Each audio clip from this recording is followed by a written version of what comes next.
Well, welcome everybody to our latest edition of the Operational Edge with David Lee and Marsha Wisely. This is episode 8, so we've managed to keep going well so far. I hope everybody's enjoyed the previous episodes. Today we've been joined by Claire Fallon.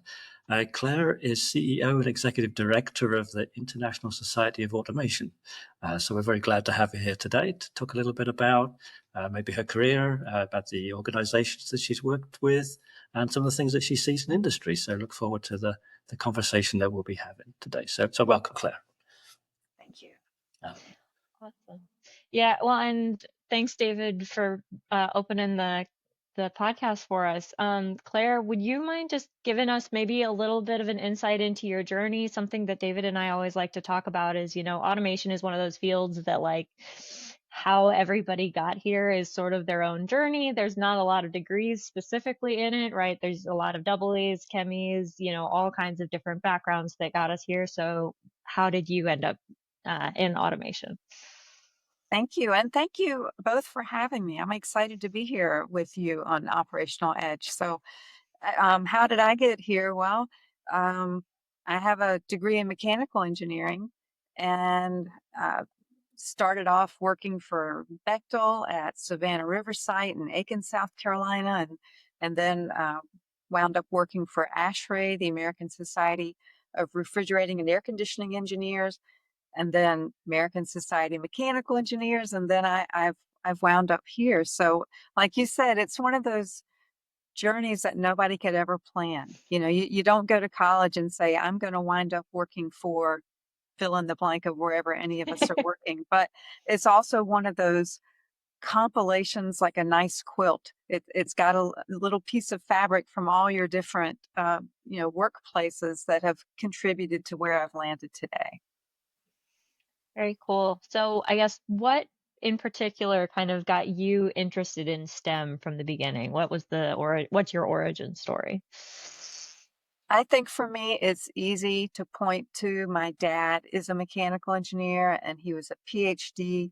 Um, he taught at the university for several years, and then ultimately went out. He and my mom started a consulting engineering business, and so they were really good about encouraging both my brother and me to do everything and not exclude anything. And I appreciate very much that my parents treated us the same, and so I was one of those kids that would take apart the telephone and and then try to put it back together. And mechanical pencils, even when I was in elementary school, taking them apart and putting them back together again. And so I think it was because of great support by my parents to just explore. Nice. Yeah. So I guess is there, so we got interested in STEM, went to college. I guess what is one of your first memories of being in engineering? Is there anything what do you think of when you think of the beginning of your career? Because we always like to look at those you know, from day one to where you are now. What was day one like for you? Oh, one thing that jumps in my head, and you may have similar experiences, is that first introduction to engineering class where you're in this huge hall, this big auditorium with 200 other people, and they say the classic, look on either side of you, and only one of the three of you will make it out of engineering, and I think of those types of moments and just being grateful for surviving. That was the original Survivor show, was just getting through engineering, I think. Yeah, absolutely. I know for me, that was definitely what material balances was in chemical engineering. David, what was your weed out class? Controls. Controls. There you go. Oh, That the irony. theory was just, it wasn't really something that I could say excited me too much. But there you go. Oh, The irony. The irony isn't was that okay. good? Awesome. Yeah. Well, and Claire, you've kind of had a little bit of a winding career, and now you're very involved in the societies and leading ISA. How, like, what do you think had the biggest impact, or how did you get into those kinds of roles? Because I think that's a career path that maybe not everybody thinks of when we think of the industrial automation space, is really being able to lead some of these organizations that set the standards and set the guidelines for the way that we, for what good looks like in engineering. I think it's twofold. One, again, my father was very involved in the American Society of Mechanical Engineers as a volunteer, as a member. And so I remember even as a child, he and my mom would take my brother and me to the local conferences and even to some of the regional conferences. And that was a great experience, just sort of getting to go on some of those tours, because they'd even have tours for some of the families, and it was techie enough for the engineers, but interesting enough for the families to also get a little bit of vision into that.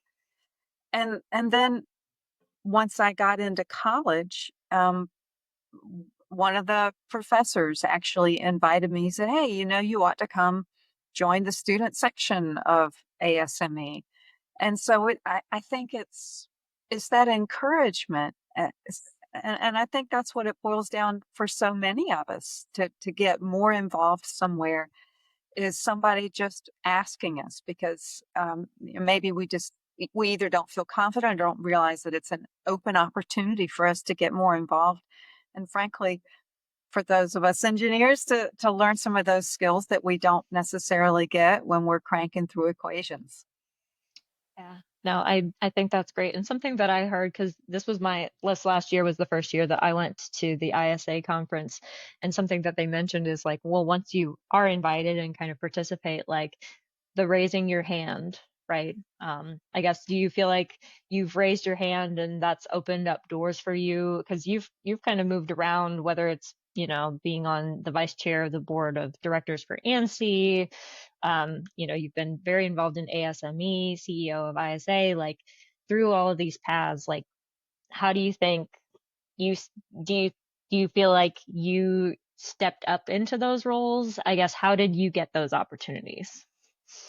I think it can go either direction. You can either be asked, which happened often, or you can volunteer. But all of these, like ISA, are volunteer organizations, and there's always a need for somebody to help in some regard. And I think one of the great things about ISA and these other organizations is you don't have to be an expert. You don't have to have had 20 or 30 years of experience, whether we're talking about volunteering to be on a standard committee, or volunteering to work maybe with our conference advisory committee.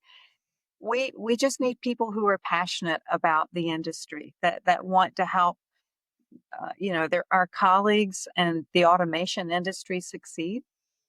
So if we haven't asked you and you're interested, we'd love to have you. And I think that helps so much, because it does give us those managerial opportunities that maybe we don't get in the office necessarily, but it really helps to build up that side of our skill set. And then we can bring both the technical and the managerial side. And that's sort of what happened to me. I mean, I started off as a design engineer, sizing pressure relief valves.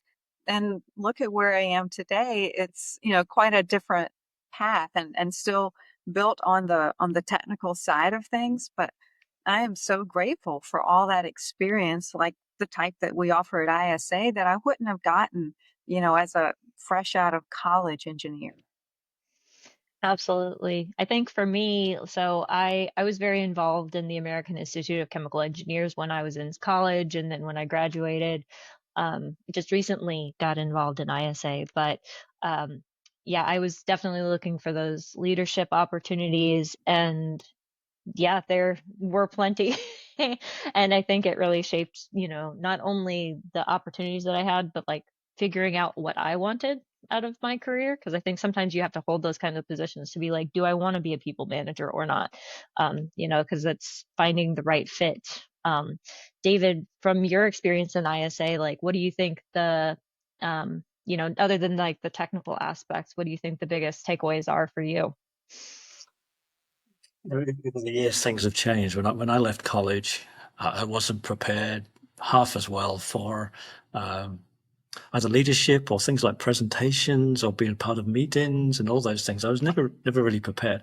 I think the colleges do a lot better job of that today. I see graduates coming out there. They're well spoken. They can think. They can present. They can do all these things much better than I could. So that really helped me a lot. Just getting involved in being part of being part of a committee or being invited to speak or do things like that. And still scary today, but it's something that, given the opportunity to do that, and then having mentors that have been around for dozens or 20 years or so, can certainly help that, and that encourages. So I think any sort of society that you can join that can help that. And like you, I was with the IChemE, which is the Institute of Chemical Engineers in the UK. And again, that organisation helped me develop my career into what do I want to do, and so on. So I think there's a huge benefit from these type of communities that you can get involved in. But yeah, certainly the people skills, the communications, the involvement, all those things, just invaluable to me.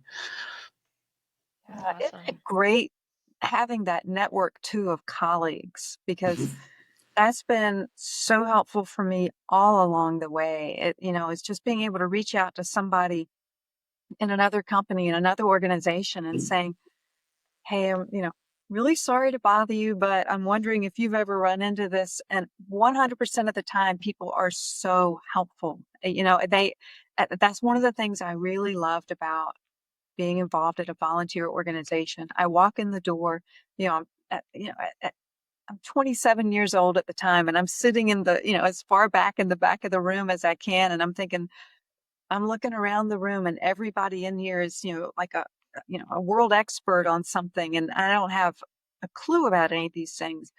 And they are more than willing. In fact, I think they're excited to help teach. And I love that. And so, it's not as though you need to be an expert coming in the door. They enjoy that, as you said, being a mentor to somebody. And then having that, once you step out of that room, is fantastic. Just text and say, hey, we're considering trying this or working with this vendor or that. And it's so nice to get a trusted answer.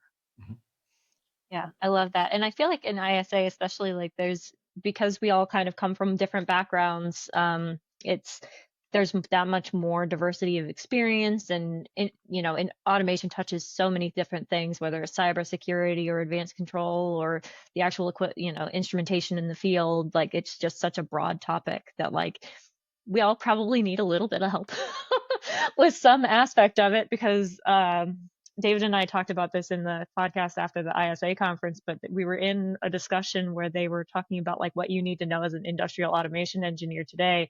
And the list was so long. We were both just like, I don't know all that stuff. I certainly don't know all that stuff. But that's the thing, right? You build a network, and you meet people, and you become the person who knows who to ask, right? Or you know who to bring in, kind of what your scope is, and then how to find the answers to those things. I think that's one of my favorite things about being involved in an organization like this, is seeing somebody like at our ASE conferences, in the past, and hopefully coming up again, seeing a young person walk in and just being excited about being there, but then saying, I'd like to see whatever standards committee. And I said, oh, let me introduce you to somebody. You're welcome to sit in on that. And they say, oh, well, but I'm not on the committee, or, I didn't sign up. You don't have to. It's all part of the package, it's part of the experience. And I love being able to connect people that way. I think that's part of the reward of, it's the reward of my job, but hopefully the reward of them going as well.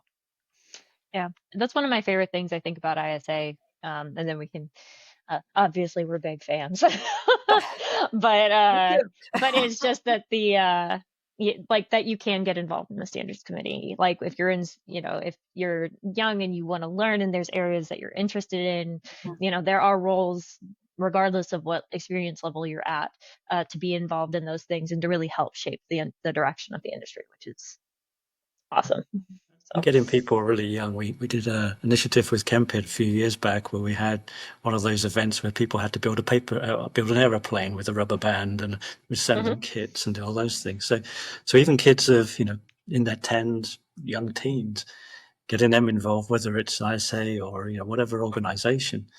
Those sort of STEM initiatives, I think we see more and more of them, which is great. And they just need to keep building that pipeline of interested and engaged engineers. But 10-year-old's a great engineer, right? Like you say, taking things apart, putting them back together. That's Right? it's wonderful. That's Yeah, that's our future, and I don't want to leak too much. We aren't recording, right? But we're going to start incorporating a student design competition to ASC. So we're going to pilot that later this year at our conference, and it's really cool. So again, trying to encourage people to go into STEM and to see the practical side of it too. That it's practical, it's exciting, and frankly, certainly something for those of us who've been in the industry a while, to also see how things are evolving and how we can learn. It's a great leveler too. Absolutely. Like seeing 40, 50-year-olds fumbling with the same kits as the young kids. It can be Right. very humbling. Yeah. Yeah, that's next year, right, Claire? It's going to be Are You Smarter Than a Fourth Grader? Yeah, have the kids compete against the professionals and see if we can do any better. Yeah. They're going to kick our butts for sure. Right. I'll be out of the room for that. Somebody's helping me with, understand my phone. Yeah. Yeah, no, that's awesome. I know, like, I like you, like my brother was very STEM minded and, went off and he's a computer scientist now, and he develops software for startups. And so I always felt like I had the opportunities there, but I do really appreciate that there's so much more visibility to some of these fields in STEM, especially just, because not every kid sees themselves in that, right? And I think as kind of women in the field, it kind of resonates a little bit differently, just because, like, I think about one of my friends who she, like, had never considered the possibility that she could be a construction worker. Slightly different, but it's just like it just wasn't even something in her mind. She had a very different experience growing up, but to just kind of recognize that, like, the visibility matters. I think it's awesome that the CEO of ISA is a woman. It's just representation, and being able to kind of look around and see yourself right in some of those roles is awesome. And I think ultimately you've got to go get it, right? But I do want to just at least mention that I think that that's really awesome to bring this to kids so that they can see themselves tinkering and being, as I like to say, tinkerers and thinkerers when they grow up, right? Yeah, absolutely. I mean, everybody is welcome at ISA. If you're interested in anything related to our space, we've got a seat for you at the table. And not only that, we're gonna help you with your goals. You sit down and talk to us and tell us what you want to do. Do you want to learn more technically? Do you want to get more, management training or experience? We'll help you get there. We've been there too. Absolutely. So I guess kind of digging a little bit deeper into your career as you've kind of moved up and around, if somebody wanted to follow a similar path and kind of do this, you mentioned raising your hand and looking for those opportunities and kind of getting out there and networking. I guess, is there anything in particular that you feel like has really put you in a good position? Any character traits that you think you have, or anything that, if somebody is looking to grow in these kinds of societies, that you would recommend that they look to grow certain skill set? Well, I would say, as we've mentioned, be willing to raise your hand and volunteer. And I'd say talk to some people, talk to the staff, talk to members of the board, and ask them, where do you have a need? Where do you see a good fit for me? And maybe a good candid conversation around, what skills do you think I need to work on a little bit? Hmm. Um, uh, at ISA, we've mentioned that we have opportunities to groom people a little bit that way and help them get that management experience, but we also have some formal training in those areas too. I think talking to people is the best way to get started, and just saying, I'm here to help if you need anything. And we always do. I mean, I can't think of a time at any organization that I worked for or been a volunteer for where we said, no, we're good. We don't need any more volunteers. We always need some help. Okay, because as part of that, would you consider yourself an introvert like most engineers? We put ourselves in a category of introverts, but most of us are a little shy, maybe. but that mechanisms for coping with that sort of thing. Yes. I mean, I certainly have had those moments very, especially if I'm completely out of my element. And I remember one time, oh my gosh, it's probably been more than 10 years ago where I was at a Capitol Hill, I don't know, some type of a briefing where they had a bunch of staffers there. And I walked in and I didn't know a soul in the room. And these are not my colleagues. I can't even say, gee, they work for similar organizations or anything like that. And so I remember thinking, oh, this is new ground for me. But I think it's one of those things where you do more of that and you get more comfortable. I don't know that I'm the type of person that would ever love walking into a room with people that I don't know over and over again. But the more you do it, the more you get comfortable with it. Yeah, I think to that point too, like the more you walk into rooms where you don't know anybody, the fewer rooms you walk into where you don't know anybody. Um, Yes. Yeah. that's at least been my experience, both in professional societies and my career, growing my business, is that like the or you can even do something like you can usually find out who's going to be there and maybe connect in advance so that you've got a friendly face, like, hey, I reached out to so and so and we connected. I know they're going to be here. I know who I'm going to talk to first, and at least I know what group I'm going to enter into. And you can kind of give yourself a little bit of a game plan and say, like, hey, I'm not walking into a room full of strangers. I know so and so. you know. Yeah, that's a great idea. Being prepared. It's always a good idea to find out a little bit about somebody that's going to be there or some topics. You can at least start a conversation. Absolutely.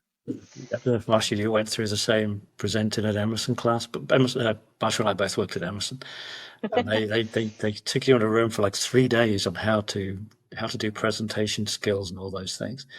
And like I say, preparation was a huge thing, but also, going into the room with practicing your voice, singing, all these things are like, it just horrified me. but it's all it's good stuff to sort of draw on if you need to. But it's like I said, hardly anybody is really comfortable standing in front of a big group of people and talking, especially as you said, Capitol Hill. That sounds really daunting. but yeah, I mean, those sorts of tricks and tips I think are very useful as we get opportunities. Yeah. Just out of curiosity, Claire, I guess what do you think one of the just because I'm like I don't I'd love to know, like, what does a day in the life of the CEO of ISA look like? What are the kinds of activities that you participate in? What does it really mean to be the CEO or be in like a high level of leadership for one of these organizations? Well, I spend a lot of my day meeting with my direct reports. Generally, we meet as a team twice a week. And then I meet with all of them individually throughout the week.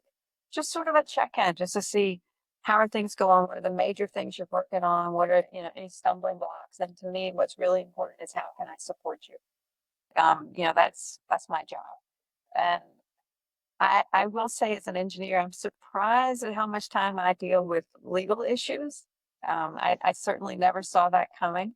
Um, but fortunately, I would say, as an engineer, though, we're kind of wired the same. We're very precise and specific, and you look at the language of certain things, it's not unlike looking at standards in a lot of ways. Um, and looking at financials quite a bit, making sure that the organization is healthy. And, we are a not-for-profit, we're a tax-exempt organization, but we're still a business. We have to, as we say, we still have to keep the lights on. And if we don't make enough money, then we can't further our mission. So we say, no money, no mission. And so we need to make sure we're doing the right things. Are we following our strategy? Are we getting us to the right place? So I'd say most of my week, or day, meeting with people, making sure people are talking to each other. As Dave said, we might be introverts a little bit. And so I feel very strongly that communications help solve a lot of problems. Even if we disagree, we can hear each other and understand each other's perspective. And then that helps us to solve the problems better. And then just making sure ISA is protected. Are we making sure we're protecting our intellectual property? Are we making sure that, my gosh, so many contracts, you wouldn't believe how many contracts are involved in an organization like this. But, whether it's resellers of our content, or, somebody working on a web page for us, or somebody teaching a class, these types of things. So if somebody were to be interested in this type of career, I have, an engineering undergrad and my MBA. And I think those two things really help. Awesome. Yeah, I mean, like all the things that you're saying, I'm sure like it's clicking for David too. Like we both run our own businesses and are, Yes. constantly thinking about these things. And I'm like, yep, I do a lot more contracts than I ever thought I would. Yeah. I'm constantly working with my team and trying to build rapport and make sure they have what they need. And so, I mean, not something that I think everybody always thinks about is that, yeah, running these uh, organizations that set the standards is really running, to your point, not for profit, but a company, more or less. Definitely. And we want to make sure that, we're here for the long haul, right? I mean, I don't want us to do what it takes just to survive this year. We have this vision, to keep supporting the automation industry for, many, many years after. And so we have to make sure we headed in the right direction long term. I think, a certain amount of agility too. I mean, 20 years ago, the conference was the big thing, right? ISA conference, the ISA show was huge. Obviously, that sort of transitioned away from those sort of really big independent conferences to more vendor-oriented ones. So, ISA adopted to that, many organizations did. Taking advantage of technology. I'm sure, Mimo. I'm sure you're very proud of Mimo, right? I mean, that's a wonderful example of how the organization has done. But I mean, that's something that the rest of the industry is looking at ISA, right? I mean, they're seeing it and they're quite jealous of, of what we have. So that's a great thing. So I think, that agility and that, as you say, having a plan and executing it is really important. So who is Mimo? We saw the person behind the mask. So yeah. Well, and so it's funny.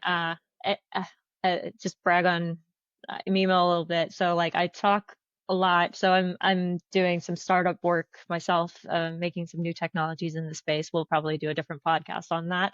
But we, as times are changing and people are very focused on, how can we make the most of this new technology and AI and agentic AI and all this stuff. There are other companies that I work with very often who are in that space directly, and I think about AI in industrial automation, and I think of it like, AI on like an Alexa is like relatively low risk, right? So some of the software that AI is getting applied to is sort of like, if you ask Alexa for something, then she can, if she's wrong, it's okay. Like you just have to ask her again, or you have to look at your phone. Versus like in an automated car or even bigger in industrial automation, applying AI is sort of a whole other game.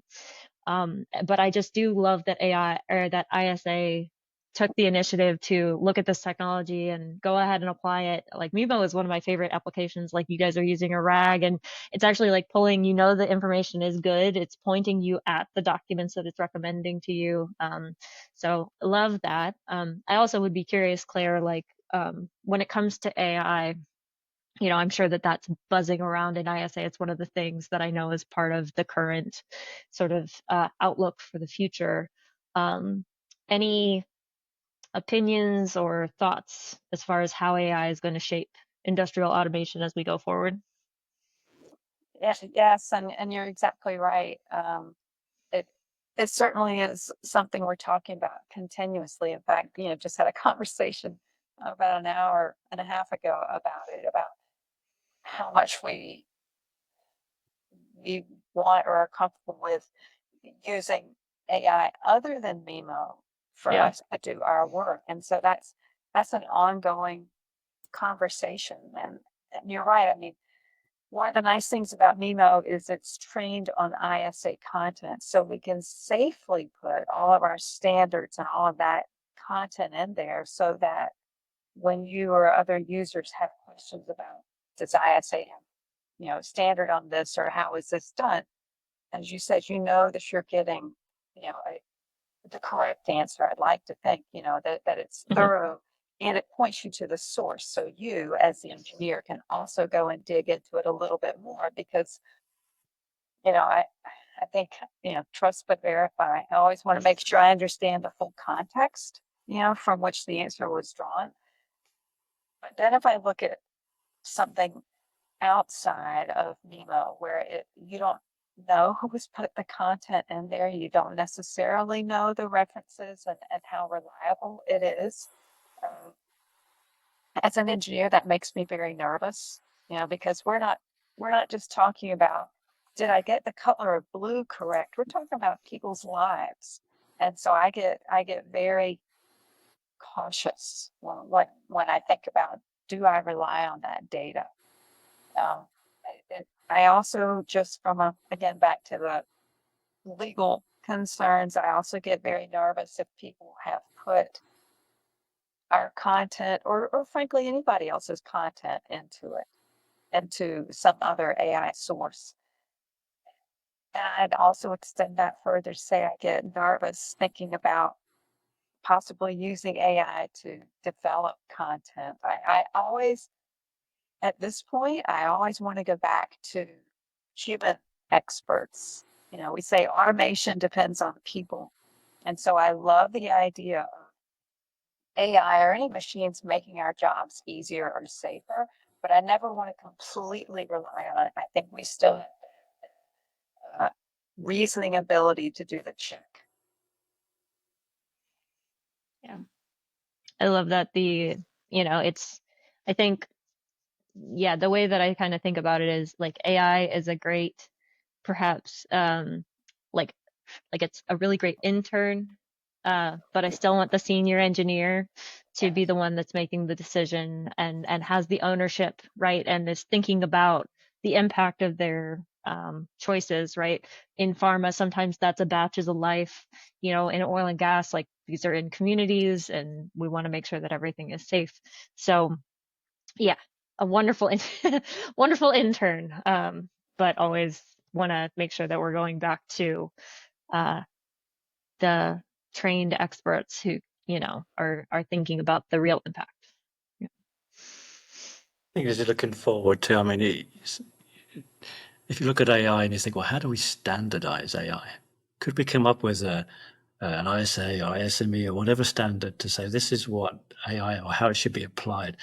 That's a huge and maybe a scary proposition. I think, how would we? And I know, governments now are looking at how do we control the applications of these Mm-hmm. things. But as an engineering society community, how do we help them with think about what should be the the guidance that we give to people to develop applications, because it's really broad and it's maybe it's too broad to do that too, but it's so I'm not sure. I mean, something like cybersecurity, we can put an envelope around it and develop standards, but AI just seems so broad. Like rounding cats up, right? I mean, how would you even start? So I don't, I just don't know how, as an industry, we get a handle on that. But maybe you have a different thought, but I don't know. I still think we have to be woven together. Mm. I think it's I love the intern example, a really good intern. Right now, or even the best computer, even calculators or slide rules, we always wanted to check behind it. It's too valuable not to. Yep. Do you have a slide rule on your desk?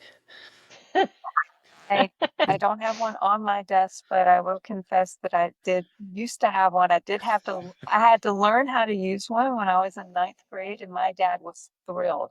He thought that was just outstanding. Have you guys used slide rules? Come on, you can brag. It's on my desk now. I have it No, in my desk. so I will say I haven't, and this is a story that I think about. So Bob Hader is a WashU professor who is part of the St. Louis section of AICHE, and he sometimes will do sessions for us where he talks about like the why behind, well, okay, how is your flow being calculated, right? Because I think something that I didn't understand for a very long time, but like was true. Like you learn how to add even though you have a calculator that can do it, right? And so like things like that, having the perspective of like if you use a slide ruler, if you use some of these technologies that help you get better perspective on like, okay, how am I coming to this number? Or do I understand the scale better? Do I understand some of these tools more completely?